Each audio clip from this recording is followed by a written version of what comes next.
नमस्कार, आप सभी का बहुत बहुत स्वागत करेंगे। आज एक स्पेशल एपिसोड और हमारे साथ मौजूद है दक्षिणी दिल्ली की ओर से बीजेपी से महामंत्री बलबीर जी। बलबीर जी, बहुत बहुत स्वागत है। धन्यवाद। आज हम कुछ ऐसा खुलासा भी करेंगे और ऐसी जानकारी भी देंगे, क्योंकि देखिए लोग आजकल इन दिनों बातें कर रहे हैं कि मनीष सिसोदिया को फंसाया गया, आम आदमी पार्टी के पीछे बीजेपी पड़ी हुई है, कहीं ना कहीं नाम खराब करना चाहती है, किसी भी तरीके से बीजेपी को ऐसा बोला जा रहा है। और इसके पीछे सच्चाई क्या है? क्या केजरीवाल को सच्चाई में इस सरकार को फंसाया जा रहा है? क्या सच्चाई में सत्येंद्र जैन को फंसाया गया? क्या सच्चाई में मनीष सिसोदिया को फंसाया गया? ये जो सच और जो झूठ और ये जो राजनीति, इसके बीच में ED, CBI, high court, supreme court और जेल, ये बहुत बड़ी कहानी नहीं है। ये दोस्तों सच्चाई है। इसको ऊपरी तौर पर खाली बोल देना बल्ली जी ठीक नहीं होगा। थोड़ा सा मैं चाहूंगा कि ये मनीष सिसोदिया जी के जो केस के ऊपर नहीं, देखिए, सबसे बड़ी बात तो ये, जब से नरेंद्र मोदी जी की सरकार देश में आई है, वो कोई भी करप्शन के लिए जीरो टॉलरेंस नीति पे काम हो रहा है। चाहे कोई कितना बड़ा नेता हो, चाहे कोई कितना बड़ा आदमी हो, अगर वो कोई भी चीज कानून के दायरे से बाहर होकर करता है तो वो भ्रष्टाचार में जरूर एक दिन जेल जाएगा। आप देख रहे हैं, जब से दिल्ली में आप पार्टी की सरकार बनी है, तब से किस प्रकार के भ्रष्टाचार हो रहे हैं। उस 2014 से पहले जब कांग्रेस की सरकार थी तो आए दिन अखबारों में रहता था, इतने लाख करोड़ का कोयला घोटाला, इतने लाख करोड़ का टेलीकॉम घोटाला, इतने लाख करोड़ का कॉमनवेल्थ घोटाला। तो जब आए दिन लोग परेशान हो गए थे तो उन्होंने सरकारों को बदला था। और उसी के दौरान ये जो आप पार्टी है, ये सत्ता में आई दिल्ली में, ये जो जीरो करप्शन के नाम पे सत्ता पे आई थी, लेकिन आने के बाद ये केजरीवाल की पूरी सरकार इतनी एरोगेंट हो गई, ये अपने आप जो एक संविधान में एक जो नियमताएं होनी चाहिए, एक प्रक्रियाएं होती है जिनको हर सरकार को फॉलो करना पड़ता है। आप खुद, चाहे आपकी सत्ता में जितने मर्जी आपके मेंबर्स हों, जितने मर्जी आपके विधायक हो, लेकिन आप कोई भी ऐसा काम नहीं कर सकते जो कानून के खिलाफ हो। आपको संविधान के खिलाफ भी आपको कुछ ना कुछ प्रक्रियाएं होती हैं, उनको पूरा करना पड़ता है। आज अगर मनीष सिसोदिया जेल में है तो उसके पीछे भी यही कारण है कि उन्होंने जो एक सेट ऑफ प्रोसीजर था, जो एक एसओपी होता है, उसको फॉलो ही नहीं किया। उन्होंने जानबूझ के इस प्रकार के नियमों को ताक पे रखा जिनको फॉलो करना चाहिए था, और उनको नियमों को ताक पे रखने के कारण दिल्ली के राजस्व को कितना नुकसान हुआ है, आज उसको वो भुगत रहे हैं। मैं आपको बता दूं, इन्होंने जो टेंडर्स जारी किए थे उसमें हर एक कॉन्ट्रैक्टर्स की एक लाइसेंस फीस होती है, इन्होंने मनमाने तरीके से वो लाइसेंस फी माफ की, और ये तो रिकॉर्ड पे है, 144 करोड़ रुपए का घाटा दिल्ली को हुआ। वो किसकी वजह से हुआ? सिर्फ और सिर्फ इस आप पार्टी केजरीवाल सरकार की वजह से। इसी प्रकार 2 से 12% बहुत बड़ा नहीं, वो उस पे आते हैं। इन्होंने देखिए जो ऑन द रिकॉर्ड है, इन्होंने 2 से 12% कमीशन किया। जो एक कमेटी बनी थी उसने रिपोर्ट में कहीं नहीं कहा कि किसी भी शराब के जो दुकानें उनका 12% कमीशन होगा। तो जब 2 से 12 कर रहे हैं, 10% इन्होंने बढ़ाया, तो हर कॉमन से कॉमन आदमी भी समझ जाएगा, अगर 10 से 12 10% कमीशन आपस में बांट लिया, और दिल्ली में जिस प्रकार काला बाजारी हुई शराब की, जिस प्रकार इन ठेकों से, मेरे को तो लगता है जिसका बढ़ाने के बाद समाज में जिस प्रकार से कोने कोने में ठेका पहुंच गया, क्योंकि रेवेन्यू जनरेट करना। देखिए, रेवेन्यू की भी मैं आपको बता दूं, रेवेन्यू जनरेट नहीं हुआ, रेवेन्यू जनरेट होता वैल्यू से। इन्होंने शराब की वैल्यू को इतना कम कर दिया, एक बोतल पे एक फ्री मिल रही है, कंजम्पशन डबल हो गई, लेकिन रेवेन्यू तो डबल नहीं हुआ ना। आपने प्राइसेस उसको आधा कर दिया, तो रेवेन्यू कहां से आता? जब इन्होंने 10% जो कमीशन है, इन्होंने उसकी आपस में बंदरबाट की है। बड़ी बड़ी कंपनियों को उन्होंने जो बेनिफिट देने की कोशिश, देखिए हुआ क्या, 800 850 ठेके खुलने थे 250 की बजाय। पहले 400 ठेके सरकार चला रही थी, अब एक बार तो ठेके खुल गए, लेकिन जो बड़ी बड़ी कंपनियां थी, जिसमें एक इंडोस्पिरिट भी कंपनी थी, इन्होंने अपनी शराब की कीमत को इतना कम कर दिया। देखिए, हर जगह एक एमआरपी होती है, उससे कम पे शराब नहीं बिकनी चाहिए ताकि लोगों को इसके लिए बढ़ावा ना मिले। लेकिन इस सरकार ने उस नियमों को भी ताक पे रख के, आप कोई भी प्राइस फिक्स कर सकते हैं, लेकिन उससे हुआ क्या, जो बेचारे छोटे छोटे कुछ कंपनियां थी जिन्होंने अपनी दुकानें, उन्होंने अपने लाइसेंस सरेंडर कर दिए, क्योंकि वो लोग इस कंपटीशन में, बड़ी कंपनियां रहेगी, क्योंकि इनको बड़ी कंपनियों को ही रखना था, और उनसे ही इन्होंने बहुत मोटा पैसा जो करप्शन में कमाया है, आज उसी का नतीजा है। अब देखिए, आपने ये नियम बनाए, क्या कैबिनेट कमेटी की मीटिंग में पास नहीं होने चाहिए? क्या आपको एलजी की परमिशन नहीं लेनी चाहिए? क्या इन्होंने कहीं पे कोई परमिशन ली? ये तो ऑन द रिकॉर्ड है, ये बाद में कुछ भी कहते रहे। ये करने के बाद ही तो सेक्रेटरी साहब जो है उन्होंने रिपोर्ट दी, तभी एलजी ने उसको स्टडी किया, घोटाला लगा या गड़बड़ लगा, तभी उसके ऊपर जांच बिठाई गई और लंबे अंतराल के बाद ये जाके षड्यंत्रकारी योजना का पता चला, तब जाके ईडी सीबीआई की कार्रवाई पुनः बार बार बीच में भी कार्रवाई हो रही थी। बल्ली जी वो कह रहे थे कि नहीं कुछ नहीं, आज घर में कुछ नहीं मिला, आज लॉकर में कुछ नहीं मिला, फिर ये जो क्या मिला देखिए, अगर घर में लोग पंजाब में मिला ना, पंजाब में इन्होंने आतंकवादियों से मिलकर सरकार बनाई ना, गोवा में इन्होंने चुनाव लड़ा ना, क्या कोई पार्टी इतना जल्दी इतना फंड्स कहां से अरेंज कर सकती है? वो सिर्फ शराब माफिया में था और उसमें कुछ कंपनियां पंजाब से भी थी। मैं आपको बता दूं, देखिए ये जब नरेश कुमार जी अप्रैल 2022 में चीफ सेक्रेटरी दिल्ली के बने थे, तो उन्होंने जब इसको स्टडी किया तो तब ये अनियमितताएं उनको उस पॉलिसी में मिली और जब उसको एलजी को उन्होंने सौंपा तो तभी जाके इसके ऊपर एक स्पेशल रूप से इसकी जब जांच कमेटी बनी, या जब ये इन एजेंसी को देखिए ईओडब्ल्यू को ये सौंपा गया, सीबीआई को ये सौंपा गया, तभी जाके सारी चीजें सामने आई हैं। और रेड में क्या चीजें मिली क्या नहीं मिली ये तो इमैटेरियल है। जब आपके नियम, आपकी बुक्स, आपका संविधान क्या कहता है वो तो सबके सामने है ना, उसको तो कोई चेंज नहीं कर सकता। और उसमें ये नहीं है कि इनके कोई एमएलए ही हो, ये सिर्फ एक दिन फिर कमेटी बुलाते हैं जब इनको एक कमियां पता लगती है, फिर ये कमेटी बनाते हैं, फिर उस पर सुनवाई होती है, 15 घंटे वो मीटिंग चलती है। लेकिन जो इन्होंने दिल्ली को नुकसान पहुंचाया, दिल्ली की जनता को इन्होंने शराबी बनाने का काम किया और करप्शन में लगातार पैसे कमाए, तो उसका अब इनको परिणाम भुगतना पड़ रहा है। जी अच्छा, ये तो आम आदमी पार्टी सरकार और पर्टिकुलर मनीष सिसोदिया और शराब घोटाले के तहत ये बातचीत बल्ली जी कर रहे हैं। वहीं अगर बीजेपी से ताल्लुकात रखते हैं, महामंत्री हैं, मोदी जी को फॉलो करते हैं। दोस्तों आपकी जानकारी के लिए मैं बताता हूं, विगत कई वर्ष कांग्रेस के अधीन सरकार चलाई जा रही थी पूरे इंडिया भर में। उसके बाद फिर मोदी जी आते हैं 2014 के बाद। अब मैं थोड़ा सा आंकड़ा आपको बताना चाहूंगा, मैं नहीं बताऊंगा, बीजेपी के सबसे बड़े फॉलोअर और महामंत्री होने के नाते बल्ली जी आपसे ही जानकारी अगर आपके पास हो तो, करप्शन जितने होते थे आप लोग खाली पेपर में या खबरों में देखते थे, मगर उसकी कभी जांच पड़ताल कितनी हुई, कितने केस उस टाइम पे रजिस्टर्ड हुए, कितने पैसे। देखिए अगर शराब घोटाले में या किसी भी घोटाले को पकड़ लिया जाता था तो उसमें रेवेन्यू एक्सट्रैक्ट कर लिया था, भाई इतने आप खाए हैं, तो वो पैसा सरकार को वापस मिला करती थी।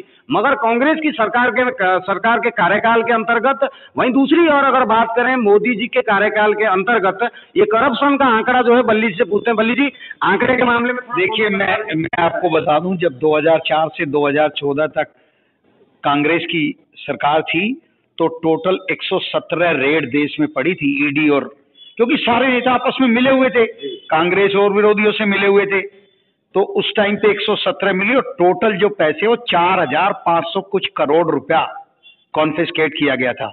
लेकिन जब से 10 साल के अंदर की बात करूं, और जब से 2014 से 2023 तक 8 सालों में तकरीबन 3000 से ज्यादा रेड पड़ी हैं और देश के लिए 99,000 कुछ करोड़, करीबन 1 लाख करोड़ रुपया इन भ्रष्टाचारियों से खींच लिया गया। ये काम किया है मोदी सरकार ने। देखिए मोदी साहब तो किसी की सुनने वाले हैं, जिसने भ्रष्टाचार किया है उसको जेल भी जाना पड़ेगा, उसको भुगतना भी पड़ेगा।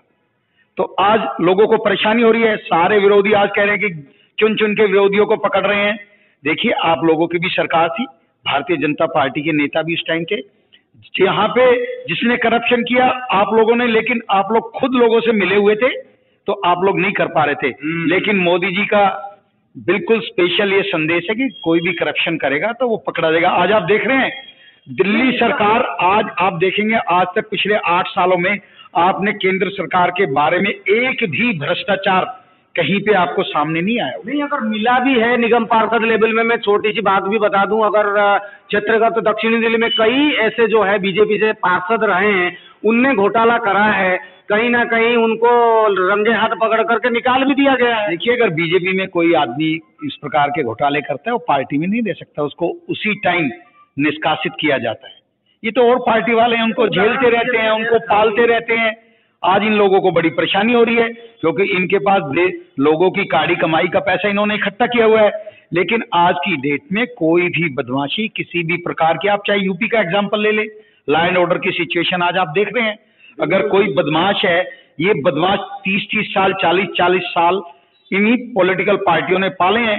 आज जब उनके नौबत, आज उनकी बदमाशी कैसे चल सकती है? तो ये आज सफाई हो रही है। इसी प्रकार करप्शन की सफाई के पीछे आने वाले समय में आप देखेंगे कि जिसने भी जो करप्शन किया है उसको जनता के सामने रखा गया। और देखिए, कोई भी व्यवस्था संविधान से चलती है। हमारे यहाँ पे माननीय उच्चतम कोर्ट भी है, जहाँ पे सुप्रीम कोर्ट सारी चीजों को देखता है, और अगर किसी को कोई परेशानी है तो वो जाए अपने स्टेट के हाई कोर्ट में जाए, सुप्रीम कोर्ट में जाए। ये सारी संस्थाएं और सबसे बड़ी बात है, जो बोला जाता है कि भाई मोदी जी जो हैं वो ईडी सीबीआई को इस्तेमाल करते हैं। भैया एक बात बताइए, मैं किसी को यहाँ पर सपोर्ट नहीं कर रहा हूँ, मगर जो जांच कमेटियां होती है उनका नाम होता है भाई, वो ईडी और सीबीआई ही होती है। इस प्रकार से बड़े बड़े जो घोटाले होते हैं उनको मोदी जी जाकर चेक नहीं करेंगे, या अगर केजरीवाल सीएम है तो केजरीवाल जाकर चेक नहीं करेंगे। इन एजेंसियों को वो काम दिया जाता है जो कि मोदी जी बखूबी कर रहे हैं। कांग्रेस की सरकार के अंतर्गत उन एजेंसियों का सहारा नहीं लिया जाता था, क्योंकि वो करप्शन में आकंठ डूबे हुए थे सारे के सारे। हजारियों घोटाले में से सिर्फ 172 या 180, 200 से भी कम केस जो है वो नाम मात्र के लिए या दिखावे के लिए वो किया गया था। वहीं दूसरी ओर बात करें, मोदी सरकार के अंतर्गत 8-9 साल के अंतर्गत जो है 3000 से भी ज्यादा केस और 1 लाख करोड़ के आसपास जो है रेवेन्यू वापस ले लिया गया है। ये कम बड़ी बात नहीं है। और ईमानदारी से आप काम कीजिए बल्ली जी, चाहे मोदी हो चाहे केजरीवाल हो, कोई भी हो, अगर आप ईमानदार है तो आप डर क्यों रहे हैं? नहीं, देखिए, केजरीवाल साहब के तो आज तक 6 मंत्री जेलों की हवा खा चुके हैं। नहीं, उनका कोई भी, अगर आप देखें, उनका कोई भी मिनिस्टर बनता है वो जेल में जाता है, चाहे सत्येंद्र जैन हो, उन्होंने किस प्रकार के घोटाले किए। ये पहला होगा कि किसी राज्य का शिक्षा मंत्री शराब की कालाबाजारी में जेल के अंदर है। बड़े शर्म की बात है। देखिए इन्होंने किया क्या, इन्होंने बेचारे गरीब आदमी को लूटा। खाली शिक्षा का भी क्या स्टैंडर्ड है स्कूलों में, आप देख रहे हैं।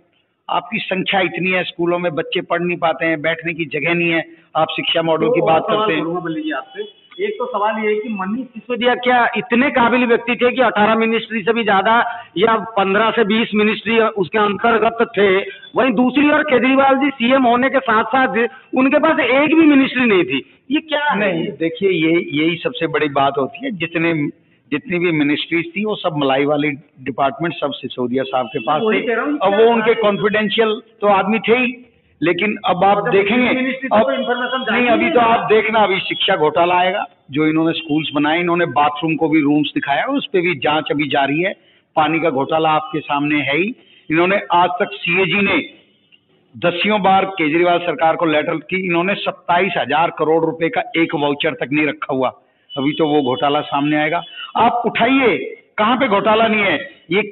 ये जो सत्येंद्र जैन आज तक अंदर है, इसने क्या किया? मनी लॉन्ड्रिंग के चक्कर में, क्योंकि ये सरकार में थे, ये पॉलिसी बनाते थे, इन्होंने सस्ते रेट्स पे जमीन खरीदी और फिर उस पैसे को कई गुना बढ़ाया और फिर उससे पैसा कमाया, तो ये आज जेल के अंदर है।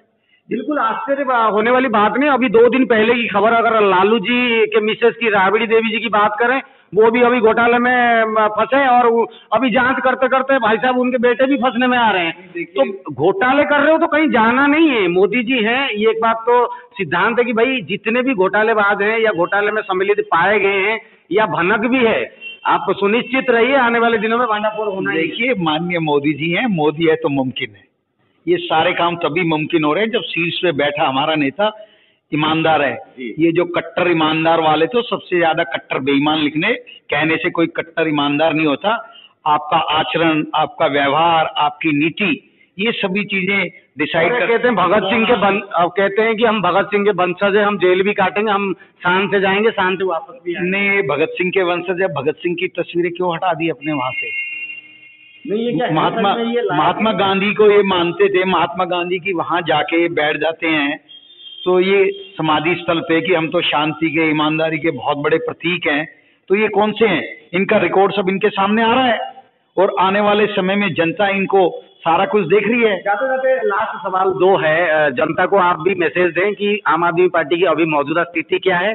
आने वाले दिनों में अगर केजरीवाल सीएम है, कोई मिनिस्ट्री नहीं है, 70 से भी अधिक फोन मनीष सिसोदिया तोड़े हैं, तो मैं चाहता हूं कि बल्ली जी आपको दिशा दशा और किस तरफ एक इशारा जा रहा है कि भाई सरगना कौन हो सकता है? देखिए, सरगना तो इसमें आज नहीं तो कल सबके सामने आ जाएगा। इसमें सिर्फ और सिर्फ सरगना जो मिलेगा वो केजरीवाल साहब ही मिलेंगे और भारतीय जनता पार्टी लगातार इसके लिए जनता को जागरूक कर रही है। आपने देखा होगा निगम के चुनावों में आप लोगों ने बढ़िया हमारा लगातार इसके लिए शराब नीति के विरोध में लगातार प्रदर्शन चलता रहेगा और जितने भी लोग इसमें शामिल हैं वो सब इनके सामने आ जाएगा और वो जरूर जेल के अंदर होंगे। आप देख रहे हैं कहाँ जब पिछला चुनाव हुआ था विधानसभा का तो आप पार्टी को 56% वोटें मिली थी, आज वो वोटें घट के 42% आ गई है। तो दिल्ली की जनता जाग रही है, दिल्ली की जनता को सब पता लग रहा है। तुम पानी 2 पैसे का बिल माफ करके और आज जो बिजली के बिल माफ किए थे अब उसकी क्या हालत होने वाली है, ये लगातार लोगों से जानकारी मांग रहे हैं। अब कह रहे हैं कि नहीं इन लोगों को मिलेगा, इनको नहीं मिलेगा। तो वो जो इनकी काट की हांडी है वो एक बार नहीं 2 बार चढ़ गई है। अब आने वाला समय बताएगा। भारतीय जनता पार्टी को 39% मिले, इनको 42% मिले और अब जिस प्रकार के घोटाले इनके सामने आ रहे हैं उनका एक एक नेता अभी जेल में जाएगा। मेरे को तो लगता नहीं है इस पार्टी को चलाने वाला भी कोई बचेगा। तो आने वाले समय में ये पूरी दिल्ली की जनता को देखिए। अब मैं आपको बता दूं पंजाब में राष्ट्रभक्त होने की बात करते हैं, कौन से राष्ट्रभक्त हैं ये? अगर पंजाब की पुलिस के एक पुलिस स्टेशन को कोई अपराधी किस्म के लोग आके घेर लेते हैं और सरकार कुछ नहीं कर पाती तो क्या वहां के चीफ मिनिस्टर को सरकार में बने रहने का अधिकार है क्या? ये कितनी शर्म की बात थी। उस जो वहां पे खालिस्तानियों ने किस प्रकार का माहौल 1984-85 के टाइम पे उन्होंने क्रिएट करा था, अगर ये सरकार रहेगी क्योंकि ये खालिस्तानियों के सहयोग से ये सरकार बनी हुई है। अब पूरी देखिए पूरे देश में इसका क्या मैसेज जाएगा। तो हर एक स्टेट को ये अच्छी तरह पता लग रहा है कि आप पार्टी किस प्रकार की सरकार है और ये क्या करने वाले हैं। आने वाले समय में ये देश की जनता इनको देखे तक की भी नहीं। आने वाले समय में आप देखिए बहुत जल्दी इस पार्टी का पूरी तरह से सफाया हो जाएगा। आप कह रहे हैं। देखिए मैं जहाँ तक पत्रकारिता करता हूँ और अगर मैं बात करूँ इन्फॉर्मेशन के आधार पर और सच्चाई के आधार पर मनीष सिसोदिया अभी जेल में हैं, सत्येंद्र जी अभी जेल में हैं। दोनों मिनिस्टर आम आदमी पार्टी सरकार के अंतर्गत से बाहर हो चुके हैं और सौरभ भारद्वाज और आतिशी जो है अब मंत्री बने हैं। वो तो हालिया दिनों की बात है, मगर जो आपके सामने है आप उसी आधार पर केजरीवाल सरकार को देखें, इनके मिनिस्ट्री को देखें, इनके आने वाले भविष्य में किस प्रकार से आप लोगों की सेवा करेंगे, क्या सच्चाई का आधार रहेगा, क्या कुछ होगा, आप लोग जरूर कमेंट करके बताइएगा। जाते जाते बल्ली जी कुछ अगर आप बता सकते हैं, गाइड कर सकते हैं, भाई बीजेपी क्या है, आम आदमी पार्टी क्या है, सच कौन है, झूठ क्या है? नहीं देखिए बीजेपी के तो अपने प्रिंसिपल हैं, ये गरीबों को देखिए। बहुत सारे नेता तो जब चुनाव में आते चुनाव से पहले ही घोषणाएं करते हैं हम गरीबों के लिए ये करेंगे, गरीबों के लिए ये करेंगे। लेकिन हमारे प्रधानमंत्री माननीय नरेंद्र मोदी जब 2014 में प्रधानमंत्री बने थे उससे पहले उन्होंने गरीबों के लिए कोई घोषणा नहीं की थी चुनाव से पहले। हाँ, चुनाव में जीतने के बाद बनने के बाद अगर सबसे पहले कोई घोषणा की थी तो वो की थी हम गरीबों को समर्पित सरकार रहेगी। और आज आप देख रहे हैं 9.5 करोड़ गरीब लोगों को गैस के सिलेंडर मिल गए। जो हमारी माताओं बहनों की आंखें धुएं से खराब हो जाती थी, आप देख रहे हैं गरीबों को करीबन 3 करोड़ लोगों को, गरीब लोगों को पक्के मकान बनाए हैं। 46 करोड़ लोगों के जनधन खाते, जो बेचारा गरीब आदमी बैंक की देहली पे नहीं जा सकता था, उनके लिए खाते खोले हैं। अब कोई भी सरकारी स्कीम का पैसा डायरेक्ट उनके खाते में पहुंचता है, कोई बिचौलिया नहीं रहा। यही जो कांग्रेस के प्रधानमंत्री ने एक बार कहा था, राजीव गांधी ने, कि जो 1 रुपया केंद्र से चलता है वो 15 पैसे गरीब लोगों को मिलते हैं। आज अगर 1 रुपया चलता है तो पूरा 1 रुपया उनके खातों में मिलता है। आप विकास की बात देख रहे हैं, आप दिल्ली का ही मैं एग्जाम्पल दे दूं, और पूरे देश में आपको दिल्ली से देहरादून जाना है 2 घंटे, दिल्ली से मेरठ जाना है 1 घंटे, दिल्ली से लखनऊ जाना है 5 घंटे, दिल्ली से अयोध्या जाना है 8 घंटे। आप कहीं भी निकल के देखिए किस प्रकार पिछले 8 सालों में देखिए कहाँ पहले 4 किलोमीटर, 5 किलोमीटर, 7 किलोमीटर एक दिन में रोड बनते थे, आज 38 किलोमीटर रोड एक दिन में बन रहे हैं। बुलेट ट्रेन देखिए, और आप जो रेलवे लाइन थी वो आधा किलोमीटर नहीं बनती थी, आज 7 किलोमीटर रेलवे लाइन डेली बनती है। जहां रेलवे का बजट आज उससे 10 गुना 5,40,000 करोड़ रुपए रेलवे के लिए रखा गया है, 10 टाइम्स ज्यादा बजट उसको एलोकेट किया। तो देश के विकास के लिए लगातार काम हो रहा है, और जब देश के विकास के लिए काम होता है तो देश की जनता भी देखती है। इसमें किसी एक स्पेसिफिक जाति धर्म के लिए काम नहीं हो रहा, ये बताने की काम अपने आप दिखेगा। और जो सक्सेस डिसीजन लिए गए हैं, वो चाहे 370 हो, जो कहते थे कि कोई देश का झंडा उठाने वाला नहीं मिलेगा, आज आप जम्मू एंड कश्मीर में जाके देखिए कि कौन झंडा, लोग सोच नहीं सकते थे राम मंदिर अगर किसी तरह बना है, तो उसके लिए सरकार ने भी पूरा उसको, अब किस प्रकार से काम चल रहा है 2024 तक आप देखेंगे। आप छोटी छोटी दिल्ली में देख लीजिए, ये जो मेट्रो लाइन, मेट्रो फेज 4 में 4 लाइनें थी, उसमें से एक लाइन जो आप देख रहे हैं जो तुगलकाबाद से लेके वहां तक जानी थी, उसके लिए लगातार हमारे सांसद रमेश बिधूड़ी जी ने प्रयास किया और इस लाइन को चालू कराइए, तभी हो पाया है। क्योंकि केंद्र सरकार ने, जब केजरीवाल साहब ने मना कर दिया कि मैं पैसे नहीं दूंगा अपने हिस्से के, तो केंद्र सरकार ने कि आपको देना हो तो दे देना, नहीं देगा तो ये सरकार खुद स्वयं केंद्र सरकार इस लाइन को बनाएगी। तो ये तभी संभव है जब मोदी है तो मुमकिन है। क्या बात है, मोदी है तो मुमकिन है। और बहुत सारी बातें और बहुत सारा समय देने के लिए बल्ली जी आपका बहुत बहुत धन्यवाद। पुनः मिलते हैं इसी प्रकार से, और आप लोग कमेंट जरूर कीजिएगा। पार्टी की बात नहीं है दोस्तों, करप्शन अगर हटेगा समाज से उन्नति सुनिश्चित होने वाली है, चाहे पार्टी कौन सी भी आ जाए, वो आम जनता को फर्क नहीं पड़ता, मगर आपके कर्म, आपके नाम, आपकी पार्टी, आपकी जो सरकार है, वही आप दर्ज कराने में काफी होता है। आप जैसे कर्म करेंगे, जैसी करनी वैसी भरनी। इसी के साथ आप लोग जुड़े रहिए, आने वाले दिनों में और आपको अपडेट देंगे। जय हिंद, वंदे मातरम।